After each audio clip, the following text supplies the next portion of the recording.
Map my shop application சென்னையில் உங்கள் வீட்டு பக்கத்தில் எந்த மளிகை கடை இருக்குது, என்ன ஆஃபர் போகுது, எந்த பொருள் பெஸ்ட்டு, இப்படி ஒன்றுமே தெரில அப்படின்னா இந்த ஆப்பை வந்து இன்ஸ்டால் பண்ணுங்கள். கீழே டவுன்லோட் லிங்க் இருக்குது. எல்லா டீட்டெயிலையும் ஒரே இடத்துல வந்து தர்றாங்க மெட்ராஸை பொறுத்த வரைக்கும். அப்படி பொருள் வாங்கினீங்க அப்படின்னா 45 மினிட்ஸ்லேருந்து 1 ஹவர்க்குள்ளே வந்து பக்காவாக டெலிவரி பண்ணுறாங்க. குரூப் ஆஃப் இளைஞர்கள் சேர்ந்து நடத்துகிற ஒரு ஆப் இது. ஸோ சப்போர்ட் பண்ணிங்கன்னா அவங்களுக்கு ஒரு மிகப்பெரிய ஒரு ஹெல்ப்பாக இருக்கும். கீழே லிங்க் இருக்குது, டவுன்லோட் பண்ணி ஹெல்ப் பண்ணுங்கள். வீர சிவாஜி பேரில் வீரமாக வச்சுட்டா அப்படி டைரக்டர் அவர்கள். உண்மையாலுமே பேர் தான் வந்து இந்த படத்துக்கு ஹைலைட்டே அப்படின்னு நினைக்கிறேன். அப்படியே பார்க்கும்போது வந்து ஒரு டைலாக் ஞாபகம் வருது.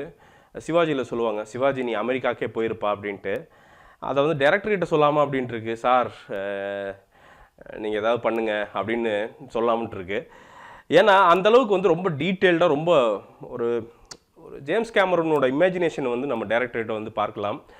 அந்தளவுக்கு வந்து ஒரு ட்விஸ்ட்டு, ஒரு ஜேம்ஸ் கேமரன்னா ஒரு 3 ட்விஸ்ட் வைப்பா. அப்படி நம்மால் வந்து ஒரு 30 ட்விஸ்ட் வச்சுருக்காரு. அந்த ட்விஸ்ட் அப்படிங்கிறது வந்து அவருக்கே வந்து அந்த அதாவது சில சிக்கல்லாம் போட்டிங்கன்னா அந்த சிக்கல் வந்து எடுக்கிறதுக்கு வந்து சிக்கல் போட்டவனாலே முடியாதுன்னு சொல்லுவாங்கள்ல, அந்த மாதிரி இது. அவர் ட்விஸ்ட்டு வச்சது வந்து படம் பார்த்துட்டு வந்து அவர்னாலே வந்து அதை வந்து டீகோட் பண்ணியிருக்க முடியாது.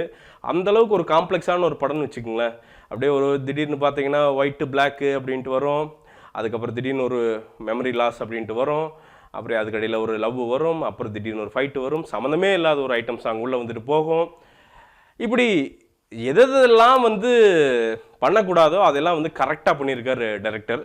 விக்ரம் பிரபு வந்து நல்ல ஸ்கிரிப்ட்ஸ் செலக்ட் பண்ணுறதுக்கு வந்து பேர் போன ஒரு நடிகர். ஏன் இப்படி ஒரு ஸ்கிரிப்ட்ஸ் வந்து செலக்ட் பண்ணுறாரு அப்படின்னு தெரில. இந்த ஸ்கிரிப்டெல்லாம் பார்த்தீங்கன்னா ஸ்கிரிப்டே இல்லை, அதான் உண்மை. அப்படியே டெம்ப்ளேட்டை எடுத்துக்கிட்டு முன்னாடி இருக்கிற தூக்கி நடுவில் போட், நடுவில் இருக்கிற தூக்கி பின்னாடி போட், பின்னாடி இருக்கிற தூக்கி முன்னாடி போட் அப்படின்ட்டு வந்து எடிட்டர்கிட்ட அப்படியே பேசிட்டு ஜாலியாக பண்ண படம் மாதிரி தான் தெரியுதோ தவிர இது எந்த சீரியஸ்னஸுமே இந்த படத்தில் வந்து கிடையாது.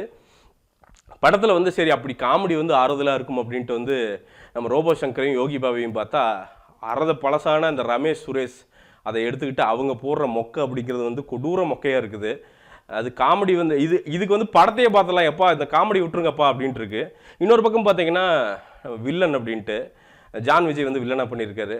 ஜான் விஜய் வந்து வில்லனாக வந்து சீரியஸாகவே பண்ணுறாரா? ஏன்னா அவர் செம்ம ஆக்டர் அவர்.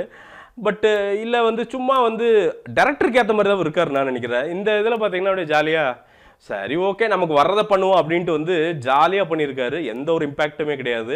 மொட்டை ராஜேந்திரன் கோட்டு போட்டு கண்ணாடி போட்டு வர்றாரு, அது எதுக்குன்னு தெரியாது. ஸோ இந்த மாதிரி பயங்கர ட்விஸ்ட்டுங்க. அதாவது நீங்கள் போய் உட்காந்து பார்த்தீங்கன்னா அப்படியே ரோலர் கோஸ்டரில் உட்காந்துக்கிட்டு வந்து கூழ் குடிக்க ட்ரை பண்ணுற மாதிரி தான் டைரக்டர் வந்து ட்ரை பண்ணியிருக்காரு. கண்டிப்பாக கூழ் சிந்து தான் செய்யும், வேறு வழியே கிடையாது.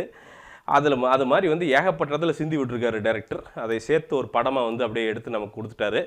நாமளும் வேறு வழியே இல்லை, என்னடா பண்ணுறது அப்படின்ட்டு வந்து உட்காந்து பொறுமையாக பார்த்துட்டு வெளில வரும்போது வந்து சக்ஸஸ் அப்படின்ட்டு பின்னாடி என் பொண்டாட்டி ஊருக்கு போயிட்டா யுவன் சங்கர் ராஜா பாட்டு பின்னாடி மைண்டில் ஓட அப்படியே வெளில வர்றோம். அந்த அளவுக்கு வந்து ஒரு லிபரேட்டிங்கான ஒரு படம் இது. கண்டிப்பாக வந்து ஒரு புரட்சியை வந்து கண்டிப்பாக வந்து இது எல்லா மனதிலும் வந்து ஏற்படுத்தும். வெளில வரும்போது வந்து சுதந்திரம்னா என்ன அப்படிங்கிறதும் டிமானிட்டைசேஷன்லேருந்து எல்லாமே உங்களுக்கு வந்து ஞாபகம் வந்துட்டு போகும். அந்த அளவுக்கு வந்து பல புரட்சிகளை மனதளவில் வந்து பண்ணிடுறாரு.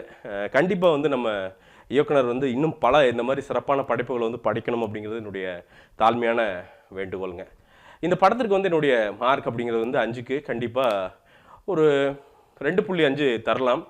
அதுக்கு மேலேயும் தரலாம். ஆனால் அந்த 2.5க்கே வந்து அது ஒரு பக்காவான காவியம் அது.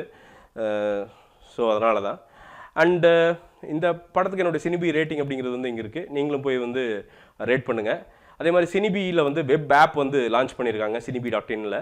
போனீங்கன்னா நீங்கள் பண்ணுற எல்லாத்தையும் வந்து டெஸ்க்டாப்பில் கூட நீங்கள் வந்து இப்போ வந்து பண்ணலாம். மீண்டும் ஒரு விமர்சனம் நோட்டமில்லாட்டி வீடியோவுடன் சந்திக்கிறேன். அதுக்கு முன்னாடி சப்ஸ்கிரைப் பண்ணாதவங்க கீழே சப்ஸ்கிரைப் பண்ணுறதுக்கு பண்ணிடுங்க. வீடியோ பிடிச்சிருந்தா லைக் பண்ணுங்கள். கமெண்ட்டுகள் ஏதாவது இருக்கணும், காரித்து போகணும்னா கீழே கமெண்ட் செக்ஷன் இருக்குது, கமெண்ட் பண்ணுங்கள். மீண்டும் ஒரு வீடியோவுடன் சந்திக்கிறேன். வணக்கம்.